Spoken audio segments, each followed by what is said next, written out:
Hi, let's see how to create a group in Kitaabh.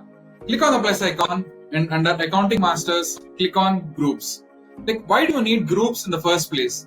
Groups helps you to categorize transactions of similar nature under a single head. Let's say I want to create a group name for sale laptops.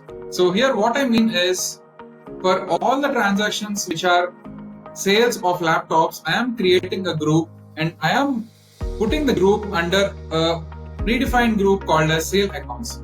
If you look at view path, you can know the hierarchy of the group I am currently creating. So under income, we have a sales account which will be the primary group, and sale of laptops is the group name which I am currently creating.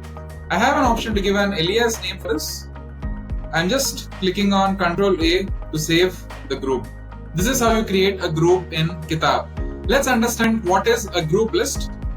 From the home screen, if you navigate to the masters and under Accounting Masters click on groups, you have a group list which is basically the list of all groups in Kitaabh. You can modify the view of this list by clicking on fields.